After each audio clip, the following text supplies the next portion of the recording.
দাউদ আলাইহিস সালামকে আল্লাহ রাব্বুল আলামিন এমন মুজিজা দিলেন, তিনি যখন লোহা মুঠো করে ধরতেন হাতের ভিতরে, লোহা পানি হয়ে হাতের ফাঁকের মধ্য দিয়া তাপ পড়ে যেত পানি হয়ে। এভাবে মুজিজা তাকে দেওয়া হলো। সুলাইমান আলাইহিস সালামের মুজিজা ছিল তক্তার উপরে বসতেন, ইঞ্জিন লাগতো না, মেশিন লাগতো না, বিনা ইঞ্জিনে বিনা মেশিনে তক্তা হাওয়ার উপরে উড়ে সারা পৃথিবী ঘুরে আসতেন। ঈসা আলাইহিস সালামের মুজিজা ছিল জন্মদের চোখের উপরে হাত বুলিয়ে দিতেন, সঙ্গে সঙ্গে চোখ তার ভালো হয়ে যেত। আবার কুষ্ঠ ব্যাধিগ্রস্ত লোকের গায়ে হাত বুলিয়ে দিলে তার শরীর ভালো হয়ে যেত। এটা ছিল তার মুজিজা। রাসূল পাক সাল্লাল্লাহু আলাইহি ওয়াসাল্লামের সময় মুজিজা, তার সময় প্রভাব ছিল সাহিত্যের। সাহিত্য আর কবিত্বের এত বেশি প্রভাব বিস্তার হলো, তারা কবিতা লিখে লিখে রচনা করে করে কাবা শরীফে লাগাই দিত। পারলে এই কবিতার সাথে মোকাবেলা করো এই চ্যালেঞ্জের। আল্লাহ রাব্বুল আলামিন সেই সময় কোরআনে কারীমকে অবতীর্ণ করে দিলেন। কোরআনে কারীম দুনিয়ার সমস্ত সাহিত্য আর কবিত্বের সমস্ত মানকে ছাড়িয়ে চলে গেছে এমন এক পর্যায়ে, কিয়ামত পর্যন্ত কোরআনের সাহিত্যের ভাবধারা এর মানকে উতরে যেতে পারবে এমন সাহিত্যের জন্ম আজও হয় নাই, ভবিষ্যতেও হবে না। এটা হলো রাসূল পাক সাল্লাল্লাহু আলাইহি ওয়াসাল্লামের মুজিজা। মদিনার বাজারের একটা গাছের কর্নারে এক হাবশী কিবতি গোলাম কৃতদাস, চেহারা বড় কালো, চুলগুলা উস্কো খুস্কো, চেহারা বড় মলিন, কাপড়গুলা ছেঁড়া, শরীর থেকে গামের দুর্গন্ধ বের হয়, এমন একজন গোলাম গ্রাম থেকে এসেছে। কৃতদাস কালো হাবশী গোলাম গ্রাম থেকে এসেছে, কলা পাতা বিছাইয়া অথবা অন্য কোন জিনিস বিছাইয়া সে বাজারে সবজি বিক্রি করে, কিন্তু তার কাছে কেউ সবজি নিতে আসে না। গোলামের চেহারা সুন্দর না, কাপড়গুলা দেখতে ভালো না, ময়লা উস্কো খুস্কো চেহারা, চুল, এই জন্যে তার কাছ থেকে কেউ সবজি নিতে চায় না, বাজার নিতে চায় না। আল্লাহর রাসূল দেখেন আসরের জোহরের সালাত পড়ে দেখলেন বসে আছে কান্দে। আসরের সালাত পড়ে বের হয়ে দেখলেন এই যুবকটা তখনও কান্দে, কেউ তার কাছ থেকে সবজি নেয় না। এমন সময় যুবক সিজদায় পড়ে ডাক দিয়ে বলেছে, আল্লাহ, গ্রাম থেকে এসেছি, শহরে মদিনার বাজারে এসেছি, সবজিগুলা বিক্রি করতে চাই, কিন্তু আল্লাহ কেউ যে আমার কাছ থেকে নেয় না। আমি গোলাম মনে করে কেউ আমার কাছে আসে না, আমার কাপড়গুলা ময়লা মনে করে কেউ আমার কাছে আসে না। আল্লাহর রাসূল এই অবস্থাটা দেখলেন, যুবকটা কাঁদতেছে আর বলতেছে, আল্লাহ, সবজি যদি বিক্রি না করি বাচ্চাদেরকে কি দিব? আজ আমার বাচ্চারা না খেয়ে থাকবে। আমি গরিব মনে করে, আমি পাগল, আমি হাবশী গোলাম মনে করে, আমার কাপড় ময়লা দুর্গন্ধ মনে করে কেউ আসে না। আল্লাহ রাসূল বুঝতে পারলেন, আস্তে আস্তে যুবকের কাছে পৌঁছে গিয়েছেন। যুবকের পিছনে গিয়া তার বগল দিয়া দুটা হাত ঢুকাইয়া দিলেন। আল্লাহ রাসূল যুবকের পিছন থেকে যুবকটাকে জড়াইয়া ধরলেন। যুবকটাকে জড়াইয়া ডাক দিয়া বলেছেন, ও মদিনার মানুষেরা, আমার এক বন্ধু গ্রাম থেকে আসছে, ও আমার গ্রামের বন্ধু, আমি হলাম তার শহরের বন্ধু। আমার বন্ধু গ্রাম থেকে সবজি নিয়ে আইছে শহরে তোমাদেরকে ভালো ভালো তাজা সবজি খাওয়াইতে, কিন্তু আমার বন্ধুর চেহারা বড় খারাপ, ইথিওপিয়ার মানুষ, তার কাপড়গুলা ছেঁড়া, শরীরে ময়লা দুর্গন্ধ, কেউ তোমরা নেও না। আমি আমার বন্ধুরে জড়াইয়া ধরছি, আমার বন্ধুর কাপড়গুলা ছেঁড়া হতে পারে, ময়লা হতে পারে, কিন্তু তার দিলের ভিতরে আমি রাসূলের মহব্বতের মায়ায় ভরা, আল্লাহর ভালোবাসায় আমার বন্ধুর দিলটা ভরে আছে। তোমরা কেউ কি আসরে আমার বন্ধুর কাছ থেকে সবজি নিবা? এই কথা বলবার পরে এই বাজারে যেই যুবকের কাছ থেকে সবজি কেউ নেয় না, রাসূল বলে দেওয়ার পরে পুরা বাজারের মানুষ লাইন ধরে ডাবল দামে এই যুবকের কাছ থেকে সবজি নিয়ে যায়। এবার যুবক কাঁদতেছে, আল্লাহর রাসূল চোখের পানি মুছে ডাক দিয়া বলছেন, যুবক রে, তোমার তো সবগুলা সবজি বিক্রি হয়ে গেছে, এখন কান্দো কেন? যুবক কাঁদতেছে আর বলছে, ইয়া রাসূলুল্লাহ, আমি গোলাম, আমি কালো, এতে সন্দেহ নাই, কিন্তু আপনি যে আমার অপরিচিত মানুষকে যাই, যেই নবীর সঙ্গে মুসাফা করা আমার স্বপ্ন ছিল, যেই নবীজিকে দূর থেকে দেখা আমি আমার স্বপ্ন নিবারণ করতাম, সেই নবীকে তো হাত মুসাফা করা আমার জিন্দগির স্বপ্ন, আর সেই নবী আপনি আমারে জড়াইয়া ধরে বন্ধুর পরিচয় দিলেন। সত্যি বলেন না, আমি কি আসলে আপনার বন্ধু, নাকি আমার সবজিগুলা বিক্রি করবার জন্য আপনি একটা কৌশল করলেন যে বন্ধু বইলা দিলে মদিনার মানুষেরা সবজি নিয়ে যাবে? আল্লাহর রাসূল বলছেন, না না, তোমাকে বন্ধু বলে পরিচয় দিছি, তুমি বন্ধু। যুবক ডাক দিয়া বলছি, ইয়া রাসূলুল্লাহ, সত্যি যদি আমি আপনার বন্ধু হই, আপনি কি আমাকে হাত ধরাইয়া এই মদিনার বাজারের অলিতে গলিতে নিয়ে বন্ধু বলে পরিচয় দিতে পারবেন? আপনার তো হাত ধরছে আবু বকর, আপনার তো হাত ধরেছে ওমর, আপনার হাত ধরেছে উসমান আলী, আপনার হাত ধরেছে হাসান আর হুসাইন। ইয়া রাসূলুল্লাহ, আমার মতো গোলাম আপনার কি হাত ধরতে পারবে নাকি? আপনি কি আমাকে বন্ধু বলে মদিনার মানুষের কাছে পরিচয় দিতে পারবেন? আমার রাসূল চোখের পানি ছেড়ে দিলেন, মুস্কি হাসি দিয়া যুবকটাকে জড়াইয়া ধরছেন আর মুষ্টিবদ্ধ হাত করে মদিনার বাজারের অলিতে গলিতে হাঁটতে লাগলেন। আর মদিনার মানুষকে বললেন, শুনো রে মদিনার মানুষেরা, শুনো, আমি হলাম শহরের বন্ধু, ও হলো আমার গ্রামের বন্ধু। গ্রাম থেকে মাঝে মাঝে মদিনার বাজারে সবজি নিয়ে আসে, তোমরা আমার বন্ধুর কাছ থেকে সবজি নিবা। যুবক ডাক দিয়া বলছি, ইয়া রাসূলুল্লাহ, কাগজে লেখা দেন, আপনি যে আমার বন্ধু বলছেন, কাউরে দিয়ে একটু লেখাইয়া দেন। আল্লাহর রাসূল বলছেন, বলছি তো বলছি, আবার লেখবার দরকার কি? ইয়া রাসূলুল্লাহ, কিয়ামতের দিন যদি আপনি বইলা যান, কিয়ামতের দিন যদি আল্লাহ আমাকে বইলা যায়, আমি ওই কাগজটা দেখাইয়া বলবো, আল্লাহ, ওই দিন না তোমার বন্ধু আমারে বন্ধু বলে মদিনার মানুষের কাছে পরিচয় দিছে। আল্লাহর রাসূল বলতেন, কথা দিলাম, তুমি দুনিয়ায় তোমারে বন্ধু বলে পরিচয় দিছি, কালো বলে তোমাকে ছোট করি নাই, গোলাম বলে ছোট করি নাই। তোমার চেহারা নষ্ট, তোমার শরীর থেকে গন্ধ আসে, এই জন্য ছোট করি নাই। কারণ চেহারা যেমন হোক, তোমার দিলের ভিতরে তো দিন আছে, আমার রাসূলের আল্লাহর পরিচয় আছে, আমার ভালোবাসা আছে। কথা দিলাম, দুনিয়ায় যেমন করে কাটাইয়া দাও, আখেরাতে আমি রাসূল তোমার হাত ধরে ধরে আল্লাহর তৈরি জান্নাতুল ফিরদাউসে নিয়ে যাব। সুবহানাল্লাহ, জুড়ে পড়েন। হুসাইন একদিন হযরত ওমরের ছেলে আব্দুল্লাহ, কি নাম, আব্দুল্লাহর সঙ্গে কোনো একটা কথায় একটু ঝগড়া হয়ে গেছে। হুসাইনে আর আব্দুল্লাহ, ওমরের ছেলে আব্দুল্লাহর সঙ্গে আলীর ছেলে হুসাইনের কোন একটা কথায় ঝগড়া লেগে গেছে। হযরত হুসাইন বলে ফেলছেন, ওই আব্দুল্লাহ, তুমি তো গুলামের গরের গুলাম। ঠিক হইছে, আমরুলতের মাথা ফাড়াইয়া দিতাম বাড়ি দিয়া। হযরতে আব্দুল্লাহ শুনছেন, বাপের কাছে গিয়ে কইছে, আব্বা তুমি শুনছো কিছু? কয় না। কই যে হুসাইন আছে না, ও আমারে গুলামের গরে গুলাম কয়, গালি দিছে। হযরত ওমর কি ঠান্ডা মানুষ নি, গরম নি, ডাইরেক্ট আব্দুল্লাহরে নিয়ে চলো আলীর বাড়ি। আলী, তোমার ছেলে নাকি আমার ছেলেরে গুলামের গরে গুলাম কইছে? আমার ছেলে হুসাইন এই কাম করতে পারে? হুসাইন ডাকছেন, হুসাইন, তুমি কি সত্যি এর গোলামের ঘরে গোলাম কইছো? কইছি তো। কইছি তো না, তুমি এই কথা কইতে পারো? 100 বার আমি কইছি। আল্লাহু আকবার বলেন না। হযরত ওমর বলছেন, দেখছো আলী, তোমার ছেলে কিন্তু আমার ছেলেরে গালি দিছে, আমি কি করতাম কও? আব্দুল্লাহ দাঁড়াইয়া বলছে, আব্বা, তুমি আব্বা হিসাবে না, তুমি এই রাষ্ট্রের খলিফা হিসাবে বিচার দিলাম, আমারে হুসাইন কেন গালি দিছে এর বিচার তুমি কইরা দাও। ওমর বলছেন, আলী, বিচার কি করমু? রাজি নি? রাজি মানি, 100 বার রাজি। বিচার করবেন, করেন। বিচার কিন্তু কুপনে হইতো না, বিচার হবে মদিনার মসজিদে, পুরো মসজিদের মানুষের সামনে তোমার ছেলের বিচার হইবে, আমার আপত্তি নেই। সুবহানাল্লাহ বলেন। দেখছেন নি কত বড় কথা? আলীর ছেলের বিচার, তাও মসজিদের ভিতরে হাজার হাজার মানুষের সামনে নিয়ে গেছেন। হযরত ওমর বলতেছেন, হুসাইন, তুমি কি আমার ছেলের গোলামের ঘরে গোলাম কইছো? কইছি তো। এখন তোমার বিচার, এত মানুষের সামনে তোমার শাস্তি হবে, দেবেন শাস্তি। ওমর বলছেন, তাইলে ব্যাখ্যা দাও, কেন গালি দিছো? হুসাইন বলছে, ওমর, 1 নাম্বার, তুমি আল্লাহর গোলাম আর তোমার ছেলে তোমার, এই জন্য তুমি আল্লাহর গোলাম হিসাবে কইছি, গোলামের ঘরের গোলাম, তো এখানে আর কিছু হওয়ার কথা না। সুবহানাল্লাহ বলেন না। এটা 1 ব্যাখ্যা। 2 নাম্বার হইল, ওমর, আপনি আজকে খলিফা, কিন্তু আপনি কি আমার নানার গোলাম ছিলেন না? সুবহানাল্লাহ বলেন না। আপনি কি আমার নানার গুড়ার লাগাম দইরা দইরা টানতেন না? টানছি তো। আপনি কি আমার নানার অজুর পানি দেন নাই? দিছি তো। আপনি আমার নানার খেদমত করেন নাই? করছি তো।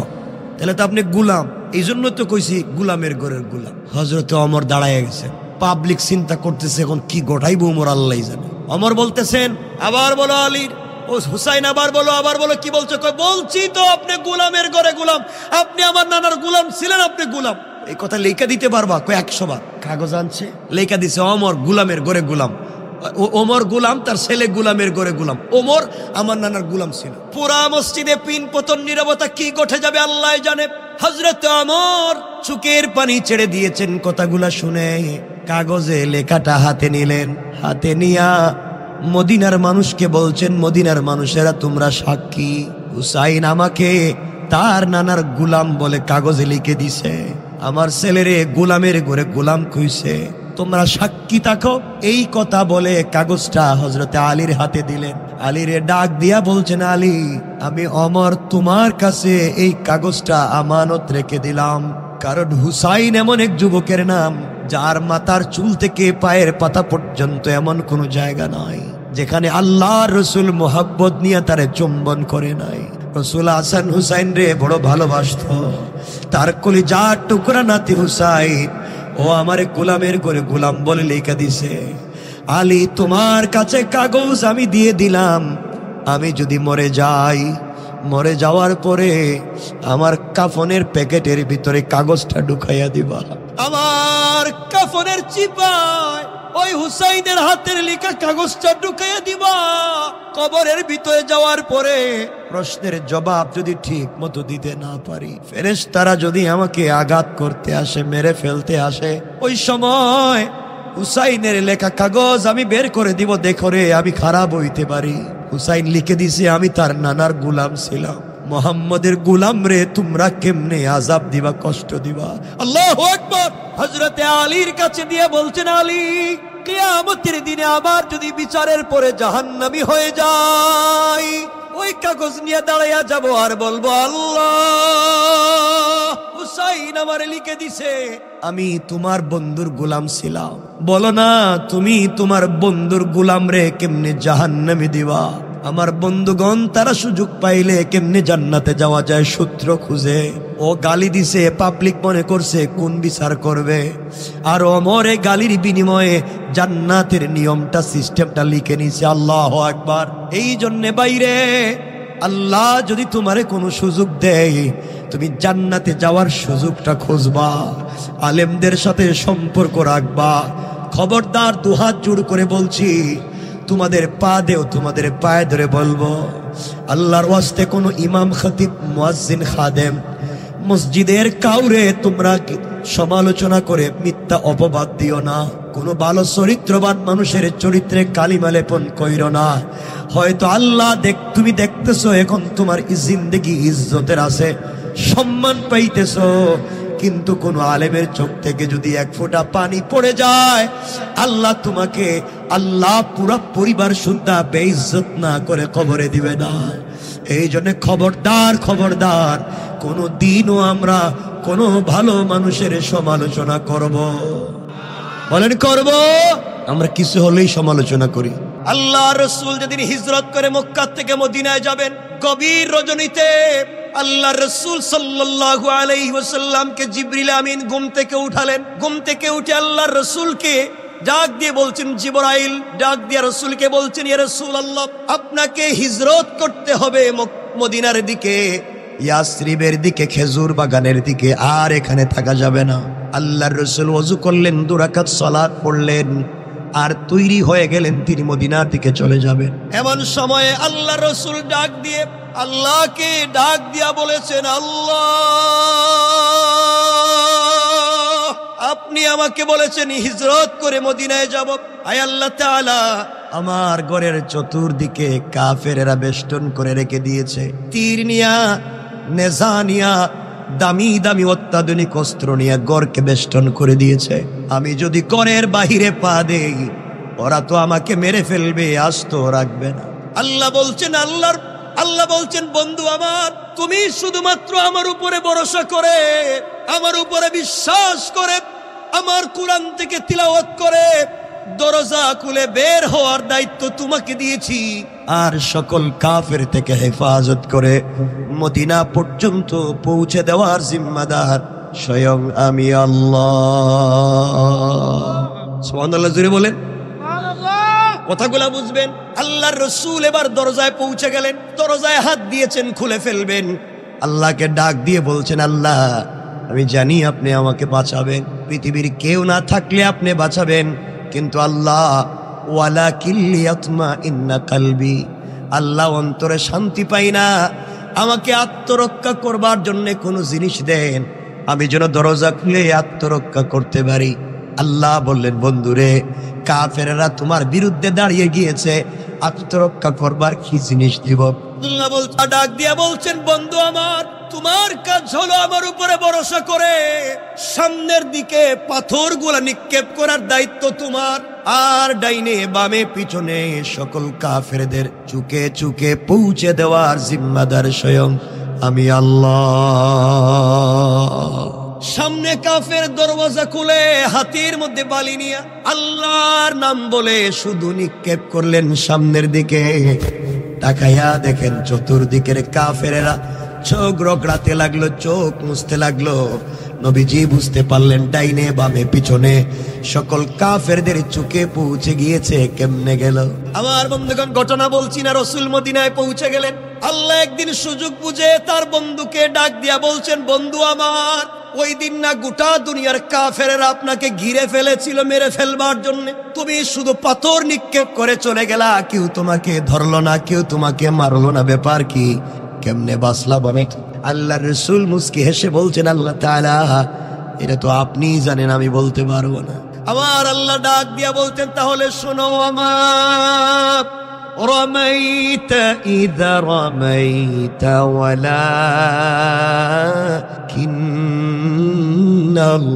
ওয়ালাকিন্নাল্লাহ রমা।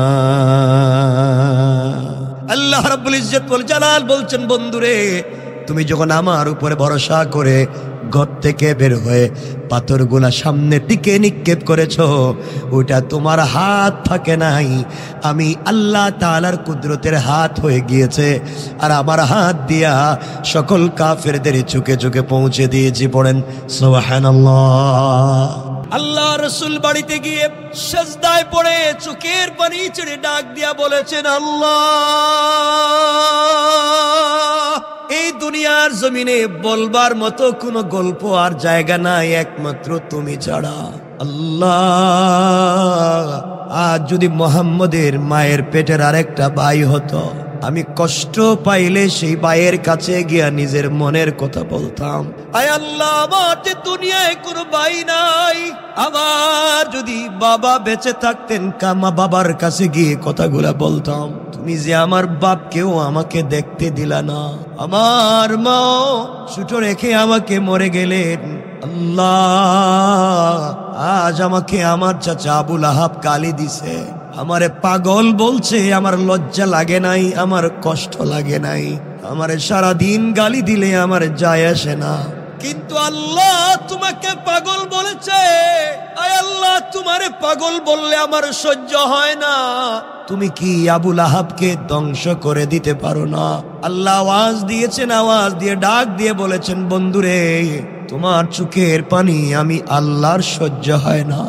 আমার বন্ধু, কেউ যদি আমি আল্লাহরে গালি দেয় আমার যায় আসে না, আমার কোরআনের বিরুদ্ধে যদি চলে যায় আমার যায় আসে না, কেউ যদি আমার কলিজার টুকরা বন্ধুরে গালি দেয়, আমি রাসূল, আমি আল্লাহ কোনোভাবে সহ্য করতে পারি না। তোমাকে তোমার চাচা আবু লাহাব গালি দিয়েছে, আমি আবু লাহাবকে ধ্বংস করে দিলাম, তার সম্পদ, তার সন্তান, কথা এখানেই ছিল, শেষ হয়ে যেত, কিন্তু আল্লাহ যে সূরা লাহাব নাজিল করলেন, ওই সূরার মধ্যখানে একটা আয়াত দিছেন, ওই আয়াতের কারণে আমাদের আলোচনা। আল্লাহ বলছেন, ওয়ামরাতুহু হাম্মালাতাল হাতাব। আল্লাহ বলছেন, ও বন্ধু আমার, ওই মহিলারেও ধ্বংস করছি। ওই মহিলা ইমরাতুন হাম্মালাতুন, ওই মহিলা হাম্মালাতুন শব্দের দুইটা ব্যাখ্যা হানাফি মাযহাবের বড় ইমাম আল্লামা ইমাম আবু বকর জাসসাস আহকামুল কোরআন লিল জাসসাসে দুইটা তাফসীর করেছেন। এক নাম্বার, হাম্মালাতুন শব্দের ব্যাখ্যা, ওই মহিলাকে আমি ধ্বংস করে দিয়েছি, যেই মহিলা জঙ্গল থেকে কাটাওয়ালা কাঠ এনে তোমার দ্বীনের রাস্তায় ফেলে দিয়া প্রতিবন্ধকতা তৈরি করে কষ্ট দেয়, ওই মহিলাকে আমি আল্লাহ ধ্বংস করে দিয়েছি। দুই নাম্বার ব্যাখ্যা, ইয়া রাসূলুল্লাহ, ওই মহিলাকেও ধ্বংস করে দিয়েছি, যেই মহিলা বাড়ি বাড়ি গিয়া, রাস্তায় রাস্তায় গিয়া, দোকানে দোকানে গিয়া তোমার বদনাম করে, গীবত শিকায়ত করে, তোমার মতো সৎ চরিত্রবান গোলামকে মানুষের কাছে বদনামি করতে চায়, ওই মহিলাকেও আমি আল্লাহ ধ্বংস করে দিলাম। আয়াত এতটুকুন থাকলে আমরাও ঠিক থাকতাম। এই আয়াত নাজিল হয়ে যাওয়ার পরে আবুল আহাব এসে উম্মে জামিল তার স্ত্রীর কাছে বলল, উম্মে জামিল আল্লাহ রসুলের চাচি এবং তার বিআইন। কি কইলাম আবার কোন বিআইন? কার নাম? কিছু কই দেয়, বলে ফেরেশতা নাকি তা? আপনারা কি এখানে কেউ আছেন যে বিয়া করছেন? কেউ আসেননি? কেউ বিয়া করছে না? মনে হইতেছে কেউ বিয়া করছেন, এরা বিয়া করে না মনে হয়। বিয়া করছেননি আপনারা? আল্লাহ রসুল তার চাচা আবুল আহাব, একদিকে চাচা অপরদিকে বিআই, আর আবুল আহাবের স্ত্রী উম্মে জামিল রসুলের চাচি, অপরদিকে বিআই। হাতের মধ্যে পাথর লইছে, কারণ রসুলের দুই মেয়ে জায়নাব এবং রুকাইয়াকে আবুল আহাবের দুই ছেলে উতবা এবং উতাইবার কাছে নবুয়তের আগে বিয়ে দিছিলেন। ওটা লম্বা আলোচনা। যাই হোক, সে পাথর নিচে, হাতে কাঁধে নিচে বস্তা, মারবো নবীরে। রাস্তা দিয়ে যায়, আল্লাহ রসুল আবু বকরকে নিয়ে কাবা চত্বরে বসা। আবু বকর বসে আছেন আর আল্লাহ রসুল আবু বকরের রানের উপরে মাথা রেখে শুয়ে আছেন। মানে আল্লাহ আকবর কি একজনে কইসুননি? সবাই বলেন না, আপনাদের ঘুম পাইছে? আচ্ছা, আল্লাহ রসুল শুয়ে আছেন, আবু বকর তাকাইয়া রসুলের চেহারার দিকে দেখে আর আল্লাহকে চিৎকার করে বলছে, আল্লাহ হাজারো বৎসর যদি চলে যায় আমি রসুলের চেহারার দিকে এভাবে তাকাইয়া থাকলে আমার পেটে কোনো খিদা লাগবে না। এত সুন্দর করে তুমি বানাইতে পারলা। হঠাৎ আবু বকর তাকাইয়া দেখো, ওই সামনে এক মহিলারে দেখা যায়, হাতে পাথর, কাঁধেও পাথর। নবীজিকে বলছেন, ইয়া রাসূলুল্লাহ, এক মহিলা আসতেছে, মনে আপনার মারতে চায়, আপনি অনুমতি দিলে ওরে ঠিক করে দেই। আল্লাহ নবী বলছেন, আবু বকর না না, মারার দরকার নাই। আল্লাহ বলছেন, কেউ যদি আমারে মারতে আসে আমি যেন কোরআন থেকে তিলাওয়াত করি। রব বলছেন আমাকে হিফাজত করার দায়িত্ব তার। আর একটু জোরে। নবীজি সাল্লাল্লাহু আলাইহি ওয়াসাল্লামের কাছে চলে আসছে। আবু বকর তাকায় দেখে নবীজির চাচি, ডাক দিয়ে বলছেন, ইয়া রাসূলুল্লাহ, আপনার চাচি উম্মে জামিল। নবীজি বলে, নাক দেখি কি করে, আমি তিলাওয়াত করবো। এই বলে রসুল তেলাওয়াত শুরু করে দিয়েছেন। উম্মে জামিল রসুলের সিনা বরাবর, একবারে সিনা। হাদিসে এসেছে ডাইন পার্শ্বে সিনার দাঁড়াইয়া, নবীজির সামনে দাঁড়াইয়া আবু বকর রে জিজ্ঞাসা, আবু বকর, তোমার যে বন্ধু মোহাম্মদ ইবনে আব্দুল এটা গেল কই? আজকে তো সারাদিন তারা দেখতেছি না। সুবহানাল্লাহ বললেন। আবু বকরকে ঘটনা কি রে? নবীজি আমার রানে শুয়ে আছে, কান দিয়া তেলাওয়াত শুনি, চোখ দিয়া দেখি উম্মে জামিল নবীজির সামনে দাঁড়াইয়া আমারে দেখে, রসুল রে দেখে না, কারণ কি? তিনি বললেন, শোনো, তোমারই তো বাতিজা কই আছে আমি কি জানি, তুমি একটু খুঁজে দেখো না কাবা চত্বর। উম্মে জামিল পুরা কাবা চত্বর খুঁজছে, খুঁজে না পাইয়া আবার নবীজির সামনে। উম্মে জামিল আবু বকরকে, আবু বকর, পাইছি না কিন্তু, আরে জানাইয়া দিও আমি তার চাচি, তারে যদি আজকে পাই তাহলে ছাড়তাম না। আবু বকর কয়, নবীজি তো তোর কাছেই আছে, দেখোস না কে রে? আল্লাহু আকবার বললেন না? চিন্তা করে, চিৎকার করে গালিগালাজ করে চলে গেছে, চিৎকার করে গালিগালাজ করে চলে গেছে।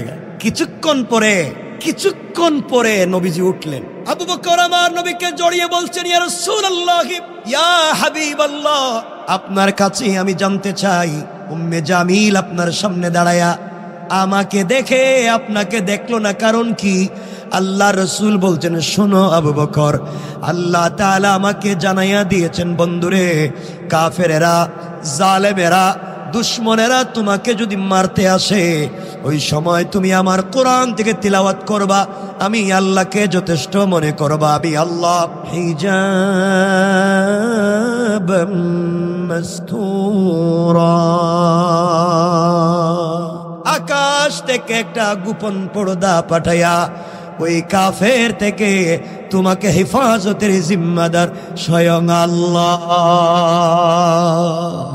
আল্লাহ বলছেন, কেউ তোমারে মারতে আইলে তুমি কোরআন শরীফ তিলাওয়াত করো, বাঁচাইয়া দিবেন কে? আমরা পড়িনি কোরআন শরীফ, হ্যাঁ? আমাদের যে অবস্থা, এই জন্যে আপনাদের খারাপ লাগতেছে, মনে হয় কষ্ট হইতেছে, মনে জানি কষ্ট। কতক্ষণ কথা না, আমি আসলে ভালোবাসি এই মানুষগুলা, কি ভালোবাসি আসলে, আমার আর কোনো পুঞ্জি নাই, ভালোবাসা নিয়ে বেঁচে আছি। তো মনোযোগ দিয়ে শুনবেন কি বলতে চাই, এবার শুনুন আমার ভাইরা। আমাদের যে কি ভাব ভঙ্গি, একটু পয়সা পাতি হয়ে গেলে অহংকার হয়ে যায়, মুসাফা করতে পারি না, ভাব ধরে বসে থাকি। দেখবেন এলাকায় আগে বেচারার পয়সা পাতি ছিল না, কেমনে কেমনে পয়সার মালিক হয়ে গেছে গা। পয়সার গরমে এখন এলাকার পাবলিক রে ঠিক মতো চিনেও না, হ্যাঁ? ঠিক নেই? মনে রাখবেন মুসলমানেরা, আপনি যদি সম্পদের জন্য অহংকার করেন, আপনার ক্ষমতা আছে, আপনার পয়সা আছে, এই জন্য যদি অহংকার করেন, শোনো, আমার আল্লাহ চাইলে 10 তলা থেকে থাবড়াইয়া গাছতলায় নামাইয়া দিতে পারে। আর যদি অহংকার ছেড়ে দিতে পারেন, নিজেকে মাটির সঙ্গে মিশাইয়া দিতে পারেন, ক্ষমতার জৌলস ছেড়ে দিয়ে আমাদের মতো মাটি দিয়ে চলে আসতে পারেন, আল্লাহ চাইলে গাছতলার থেকে বাঁশতলার থেকে কান ধরে 10 তলার মালিক বানাইয়া দিতে পারে। পারে কি পারে না? পারে। একটা কমন কথা আপনাদেরকে বলি, রাগ কইরেন না। আমি কেনই কথা বললাম, আজকালকে হুজুরদের কাছে এসে আমরা বলি, হুজুর আমি বহুত খারাপ, আমি আর ভালো হইতে পারলাম না, আমার একটা ছেলেরে আপনার কাছে দিলাম, আমি খারাপ হই, আমার ছেলেটা যেন হাফিজ হয়, আলিম হয়, এটা আমি চাই, আমি যত খারাপ হই ছেলেটা ভালো। ঠিক না? এটা বলেন না? এ কথা ঠিক আছে? কই ঠিক আছে। কে ঠিক? আপনারা কে শিখাইছে এই কথা কইতে? এটা তো একটা জঘন্য বাটপারি কথা। কেমনে পাবলিক এই কথা কে শিখাইছে আজও বুঝলাম না। হুজুর আমি যত খারাপ হই আমার ছেলেটা ভালো, টাটকা শয়তানি। আল্লাহ কোরআনের কোন জায়গায় বলেন নাই ছেলেরে ভালো বানাও, বউরে ভালো বানাও, মা বাপরে ভালো বানাও। আল্লাহ বলছেন তুমি ভালো হয়ে যাও, কে হইল না হইল এটা তোমার ব্যাপার না। কথা বলেন না কেন? আল্লাহ বলছেন কু আনফুসাকুম, নিজেকে বাঁচাও, নিজেকে ভালো মানুষ বানাও। হ্যাঁ আমি যত খারাপ হই ছেলেটা ভালো। কথা বলেন না কেন? আল্লাহ কো তুমি ভালো হও, কে ভালো হইলো খারাপ হইলো এটা আমি দেখবো। হ্যাঁ ছেলে ভালো, এটা তো বুয়া কথা। কারণ পৃথিবীতে নিজেকে ভাবা, শোনো, নিজেকে ভালো মানুষ বানানো ফরজ। বলেন, নিজেকে ভালো মানুষ বানানো আর নিজের বাচ্চা কাচ্চাকে ভালো মানুষ বানাবার চেষ্টা করা ফরজ। বুঝাইতে পারলাম? নিজেরে ভালো মানুষ বানানো আর অন্যরে, যদি নিজের মা বাপরে ভালো মানুষ বানানো ফরজ হয়, তাহলে ইব্রাহিম আলাইহিস সালাম জান্নাতে যাইতে পারবেন না? নিজের বাপরে পারছেন? কথা কয় না। যদি নিজের স্ত্রীরে ভালো মানুষ বানানো ফরজ হয়, লূত আলাইহিস সালাম জান্নাতে যাইতে পারবেন না, নিজের বউরে পারেন না। কথা বলেন না কেন? যদি নিজের বাচ্চারে ভালো মানুষ বানানো ফরজ হয়, নূহ আলাইহিস সালাম যাইতে পারবেন না, নিজের ছেলে কেনানরে পারেন নাই। কিন্তু কেউ নিজের বউরে না পারলেও নিজেরে পারছেন, নিজের বাচ্চারে না পারলেন নিজেরে পারছেন, নিজের বাপরে না পারলেন নিজেরে পারছেন। এই জন্য আল্লাহ বলছেন কারে পারলা না পারলা আমি জানতে চাই না, নিজেরে ভালো মানুষ বানাও। আমরা পারবো ইনশাআল্লাহ। শোনেন এবার, ভালো মানুষ হইতেছে না কেন? বাচ্চা ভালো মানুষ হইব আপনার পরিবার ভালো হইলে। আজকালকে আমাদের মায়েদের ঘর থেকে শাহজালাল, শাহপরান, জুনাইদ বুগদাদি, আব্দুল কাদের জিলানি, মুঈনুদ্দিন চিশতি, এমন ছেলেরা আমাদের মায়েদের ঘর থেকে জন্ম নেয়নি। এখন নেয়নি, এখন আমাদের মায়েদের ঘর থেকে জন্ম নেয় বল্টু। হ্যাঁ দুনিয়া এসেই সান্দাবাজি, আমার আগেই সান্দাবাজি শুরু করে দেয়। কথা বলেন নাকি? সান্দাবাজি, মারামারি, শয়তানি, চুরি ডাকাতি সব পারে। ঠিক কিনা? এর কারণ হচ্ছে পরিবারের যেই জিনিস দিয়া, যে র মেটেরিয়ালস দিয়া বাচ্চা তৈরি হবে, সেই মা বাপের চরিত্র ঠিক নাই। কথা বলেন না কেন? ঠিক আছে, চরিত্র ঠিক আছে নাই, এত খারাপ কেমনে কইতাম কোন? তো কইলো তোমার লজ্জাও লাগে, এমন খারাপ হইছি আমরা। ওই যে বললাম তো, ওই দিন একজন বলছে আমার বউরে ফিডাইতে ফিডাইতে, স্বামী তার বউরে কইতেছে তুই মোরে আব্বা কো, তা আসতে বলে নাউজুবিল্লাহ। বউ মায়ের খাইতে খাইতে পায়ে ধরে বলতেছে তুই আমার বাপ, এবার সাইডা দে। বন্ধু বান্ধবের কাছে গিয়ে বলতেছে তোমরা আমার চিনুনি, আমি কেডা? আমি বউরে বাপ ডাকাই দিই। শয়তান আল্লাহরে জিগা, আল্লাহ তুমি আমারে শয়তান বানাইছিলা কেন? আমার জিন্দেগিতে তো বউরে ফিডাইয়া বাপ ডাকাই, হে আমারে বানাইছো শয়তান, আর হে বউরে ফিডাইয়া মসজিদে গিয়ে তসবিহ পড়তেছে। কথা বলেন না? ঠিক কিনা জোরে বলেন না? এগুলা নাই। এজন্য পরিবারকে সুন্দর করে আমাদের আফসোস হয়। আমার রাসূল বিশ্বনবী খাদিজাতুল কুবরা, স্বামী স্ত্রী সম্পর্ক কত চমৎকার ছিল।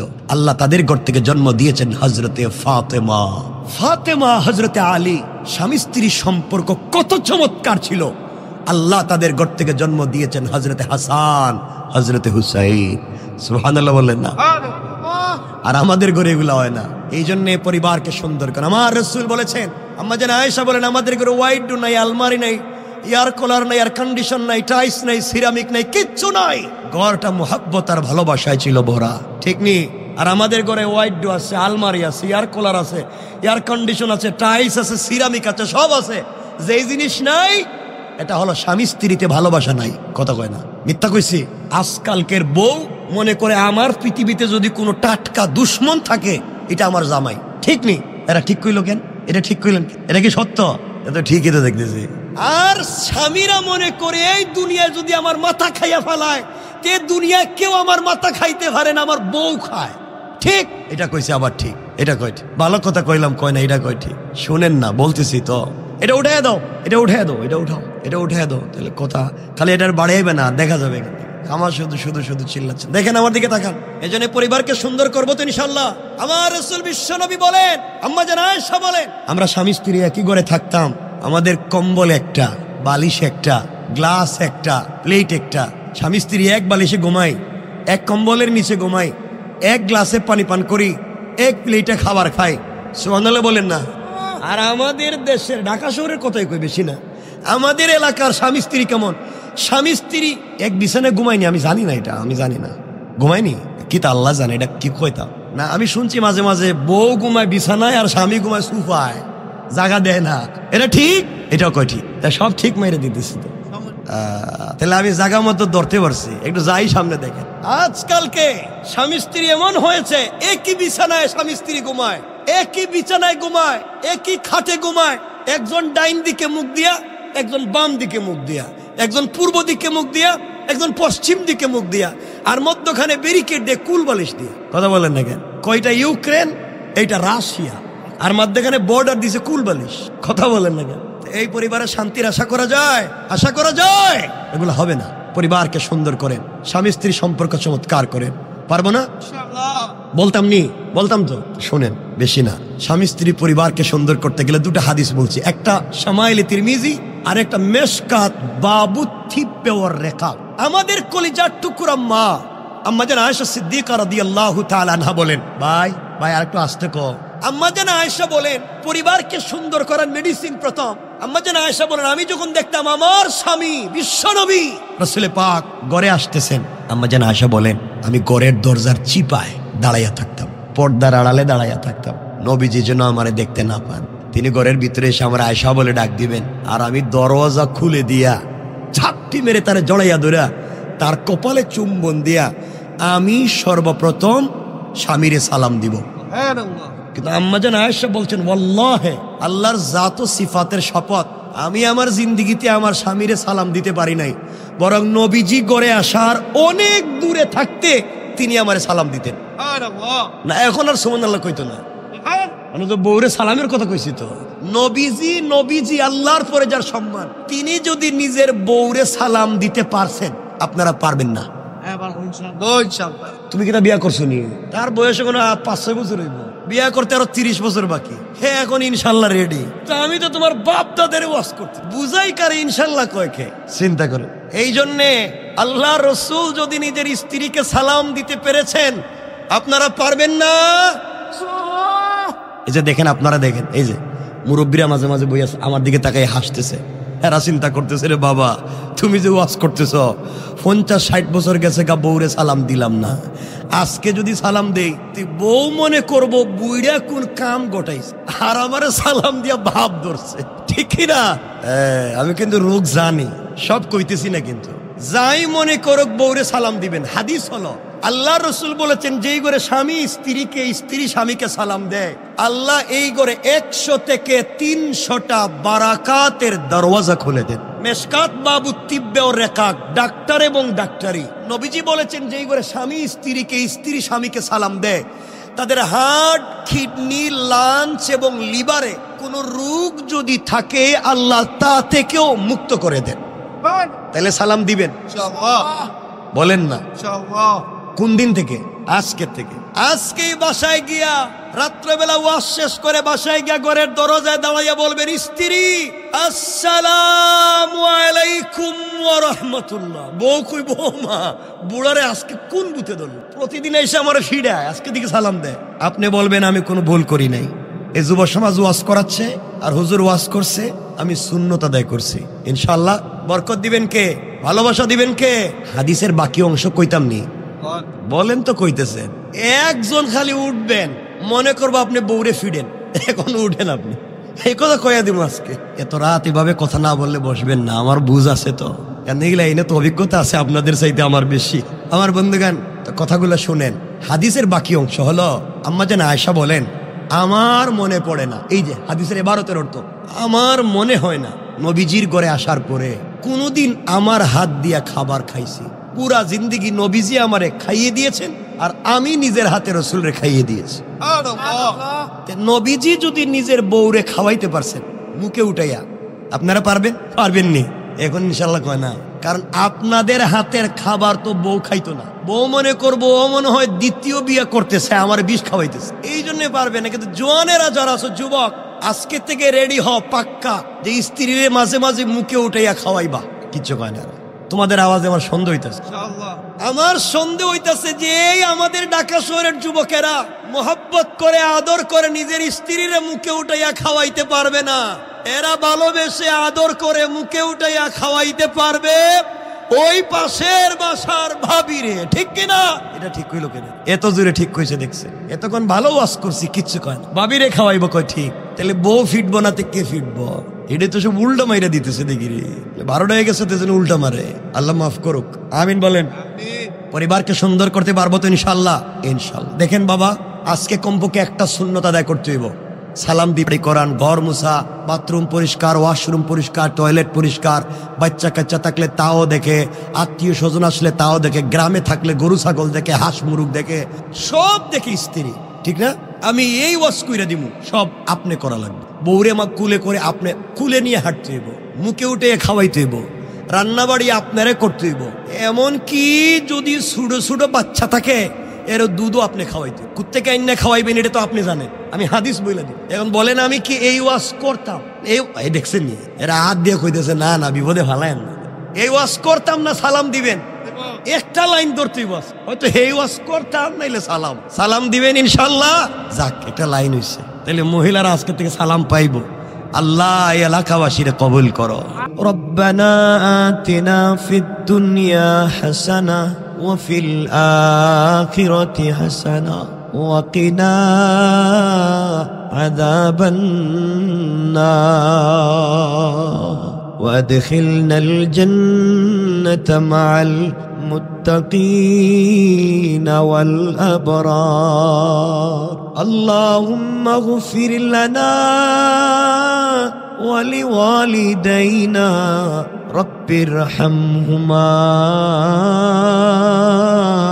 كما ربياني صغيرا رب ارحمهما كما ربياني صغيرا ولأستاذنا ولشيخنا ولمشايخنا ولجميع أمة محمد صلى الله عليه وسلم يا حي يا قيوم يا حي يا قيوم يا حي يا قيوم برحمتك نستغيث يا أرحم الراحمين يا الله أي الله আজকের এই প্রোগ্রামে আলিম উলামা নিয়া, হাফেজে কোরআন নিয়া, নওজোয়ান ভাই নিয়া, মাসুম বেগুনা বাচ্চাদেরকে নিয়া, আয় আল্লাহ সাদা দাড়িওয়ালা মুরব্বী বাবাদেরকে নিয়া, পর্দানিশীন মা বোনদেরকে নিয়া নুজুল রহমতের সময় মনে বড় আশা নিয়া, দিলে বড় তামান্না নিয়া হাত উঠাইছি। আয় আল্লাহ জানি আমাদের চাইতে তোমার অনেক মায়ার বান্দা বান্দি আছে, কিন্তু তুমি জানো তুমি ছাড়া যে আমাদের আর কোনো আল্লাহ নাই। আয় আল্লাহ গুনাহ করছি, অন্যায় করছি, অপরাধ করছি, গুনার বোঝা মাথায় নিয়া তওবা করলাম। আমাদের গুনার কারণে গাড়ির চাকার নিচে ফালাইয়া, আগুন দিয়া জ্বালাইয়া, পানির মধ্যে ডুবাইয়া, ulcer, cancer, diabetes, heart attack, kidney damage, brain stroke, brain tumour, paralysis দিয়া, লাংস নষ্ট করে, বাল্ব নষ্ট করে, পিত্তথলিতে পাথর দিয়া, জটিল কঠিন রোগ দিয়া, বিছানায় প্রস্রাব পায়খানা করাইয়া বেইজ্জতির মওত দিও না আল্লাহ। ইন্তেকালের সময় যদি চলে আসে, পবিত্র রমাদানুল মুবারকের তাহাজ্জুদের সেজদায় জুমার দিনের কোরআন তিলাওয়াতের হালতে নবীজিরে স্বপ্নে দেখাইয়া সোনার মক্কা মদিনা জিয়ারত করাইয়া কাবার গিলাফে দরাইয়া হজরে আসওয়াদে চুম্বন করাইয়া মাকামে ইব্রাহিমে দুরাকাত নামাজ পড়াইয়া জমজমের পানি দিয়া ওযু গোসল করাইয়া মালাকুল মউত পাঠাইয়া আল্লাহ আল্লাহ এই প্রোগ্রামের আয়োজন করতে যারা টাকা দিয়া পয়সা দিয়া শ্রম দিয়া পরামর্শ দিয়া আল্লাহ দেশ থেকে প্রবাস থেকে ব্যবসায়ীরা যেখান থেকে যেভাবে সহযোগিতা করলেন সহযোগিতার ওয়াদা দিলেন আল্লাহ সবাইকে তুমি কবুল করে নাও আয় আল্লাহ এই যুবকেরা চাইলে গান করতে পারতো জেনার কাজ করতে পারতো তারা যে এলাকাবাসীরে তোমার কোরআন শুনাইবার ব্যবস্থা করছে আল্লাহ আল্লাহ এই যুবকদেরকে মাজার মুআউযের মতো বানাও আল্লাহ এই এলাকার মাটির নিচে যত মানুষ শুয়ে আছে কেউ তো আজিমপুর গুরুস্থানে জুরাইন গুরুস্থানে কেউ তো আমাদের সামনে আরো কতগুলা গুরুস্থানে শুয়ে আছে আয় আল্লাহ কলতা বাজার গুরুস্থান সহ যত জায়গায় যত মানুষ শুয়ে আছে সবাইরে নিয়া স্বামীবাগ গুরুস্থান সহ আয় আল্লাহ সবার পক্ষ থেকে হাত উঠাইলাম এই প্রোগ্রামের উসিলায় এই কবরবাসীদের কবরটারে জান্নাত বানাও আল্লাহ এই এলাকার মুরব্বী বাবাদেরকে তাহাজ্জুদ ওয়ালা বানাও আমার নওজোয়ান ভাইদেরকে 5 ওয়াক্ত নামাজি বানাও আমার মা বোনদেরকে পাক্কা সচ্চা দিনদার বানাও এই প্রোগ্রামটাকে কিয়ামত পর্যন্ত দাইম আর কায়েম রাখো আল্লাহ প্রোগ্রামের উসিলা এলাকার মধ্যে রহমতের আম জড়ি বর্ষা যারা দোয়া চাইলেন যারা দোয়া চাইতে পারলেন না সবার দুয়ারে কবুল করে নাও আয় আল্লাহ গভীর রজনীতে হাত উঠাইয়া কেন জানি বারবার কলিজার টুকরা বাবার কথা মনে হয়ে যায় আয় আল্লাহ কত বছর হয়ে গেল বাড়িতে গিয়ে আব্বা বলে ডাকতে পারি না যেই বাবা মাথার গাম পায়ে ফেলে বিকাল বেলা ঘরে ফিরে নিজে না খাইয়া আমাদের খাওয়াইছে আয় আল্লাহ বৃষ্টিতে ভিজছে রোদে শুকাইছে আমাদের মানুষ করবার জন্য কত কষ্ট করছে আল্লাহ এই গভীর রাত্রে সন্তান হাত উঠাইছি আল্লাহ বাবাকে মাফ কইরা দাও আল্লাহ বাবার কবরকে জান্নাতের টুকরা বানাও আল্লাহ না জানি কার বাবার কবর ভেঙ্গে গেছে কার জানি বাবার কবরের চিহ্ন পর্যন্ত মনে নাই সন্তান হইয়া তুলছি সেই বাবার কবরে আযাব দিও না আমাদের যাদের বাবা বেঁচে আছেন হায়াত বাড়াইয়া দাও সুস্থ রাখো আয় আল্লাহ আমাদের জনম দুঃখিনী দরদি মা একটা অক্ষর মা যেন সারা পৃথিবীর মধু ঢেলে দিছো সন্তান যখন মায়ের পেটে চলে আসে মায়ের পা ফুলে যায় মুখের রুচি চলে যায় খাবার খেতে পারে না সন্তান গভীর রাত্রে মায়ের পেটে হাঁটু দিয়া পা দিয়া গাত করে মা সারা রাত বিছানা ছেড়ে দাঁড়াইয়া দাঁড়াইয়া কান্দে ডেলিভারির সময় মাকে যখন হসপিটাল ক্লিনিকে নিয়ে যাওয়া হয় অপারেশন থিয়েটারে ওটিতে লেবার রুমে নিয়ে যাওয়া হয় ছোট্ট ছোট্ট সন্তানেরা মায়ের পা জড়াইয়া কান্দে আর বলে মা তুমি কোথায় যাও মা তুমি না থাকলে কে গোসল করাবে কে আমাকে আদর করে ঘুম পাড়াবে কে খাওয়াবে ডাক্তার বলেছে হয়তো রুগীরে বাঁচানো যাবে নচেত বাচ্চা দুজনকে বাঁচানো যাবে না মা এই কথা শুনতে পেরে ডাক দিয়া বলছে ও ডাক্তার আমি তো পৃথিবীতে 20-30-50 বছর আলো বাতাস পাইছি আমারে মেরে ফেলো আমার বাচ্চাটারে বাঁচাইয়া দাও আল্লাহ মার 2-2.5 বালতি ব্লাড যাওয়ার পরে বাচ্চার জন্ম হইছে। মা অজ্ঞান হয়ে মরা মানুষের মতো শুয়ে আছে। এমন সময় আমাদেরকে কাপড় দিয়া পেঁচাইয়া সেই অজ্ঞান মায়ের চেহারার সামনে নিয়ে বলছে, দেখ রে তোর কি হইছে। মা কষ্ট করে চক্ষু খুলে আমাদের চাঁদ মুখের দিকে তাকাইয়া 10 মাস 10 দিন পেটে ধরার কষ্ট আর ডেলিভারির কষ্ট ভুলে গেছে। ডাক দিয়া বলছে, আল্লাহ আমার হায়াত দিয়া হলে আমার বাচ্চাটারে বড় করে দাও। আল্লাহ সেই মা কত ঠান্ডা রাত্রে আমাদের নিয়ে বিছানায় শুইছে।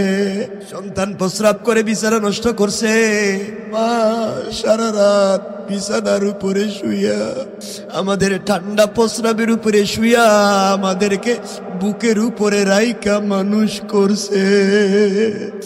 2 বছর বুকের দুধ পান করাইছে। সারা রাত বালিশের সঙ্গে মাথা লাগাইয়া কানছে আর দোয়া করছে, আল্লাহ সেই মা যাদের নাই মায়ের কবরটারে জান্নাত বানাও। আমাদের যাদের মা বেঁচে আছেন আল্লাহ হায়াত বাড়াইয়া দাও, সুস্থ রাখো। আল্লাহ তুমি তো আমার বাপরে নিয়ে গেছো, আমার মারে হায়াত বাড়াও। আল্লাহ মায়ের হায়াত বাড়াইয়া দাও। আল্লাহ আয় আল্লাহ আমাদের যাদের মা বেঁচে আছেন হায়াত বাড়াইয়া দাও। আল্লাহ এতগুলা মানুষকে গভীর রাত্রে কবুল করো। আল্লাহ আমাদের সন্তানদেরকে আলিম বানাও, হাফেজ বানাও, মুজাদ্দিদে জামান বানাও। আমাদের বাচ্চাদেরকে দুনিয়াকুর বানাইও না আল্লাহ। আয় আল্লাহ তোমার কাছে খাস আরজ, আল্লাহ তুমি সন্তুষ্ট না হইয়া আজরাইল পাঠাইও না। আল্লাহ যেই মা, যেই বোন, যেই বাবা, যেই ভাই গভীর রাত্র পর্যন্ত হাত উঠাইলো, সবগুলা মানুষের ভালোবাসা তোমাকে হাতিয়া করে দিল। আল্লাহ এর উসিলা আমাদেরকে মাফ কইরা দাও। ইয়া আল্লাহ আজকে রাত্রে আমাদেরকে মাফ করে দাও। আল্লাহ এই মানুষগুলার ভালোবাসা ছাড়ার কিচ্ছু নাই। আমি আজকে রাত্রে লম্বা জার্নি, লম্বা সফরে দেশের বাইরে চলে যাচ্ছি। ইয়া আল্লাহ আজকে রাত্রে আল্লাহ তুমি আমার সফরকে আসান করে দিও, ফিতনা মুক্ত করে দিও। এই মানুষগুলাকে তুমি কবুল করে নাও, আমাদেরকে বারবার একত্রিত হওয়ার তৌফিক দাও। সাল্লাল্লাহু তাআলা আলা নবী ওয়া আলা আলিহি ওয়া সাহবিহি আজমাইন। আমিন বিরহমাতিকা ইয়া আরহামার রাহিমিন। আসসালামু আলাইকুম।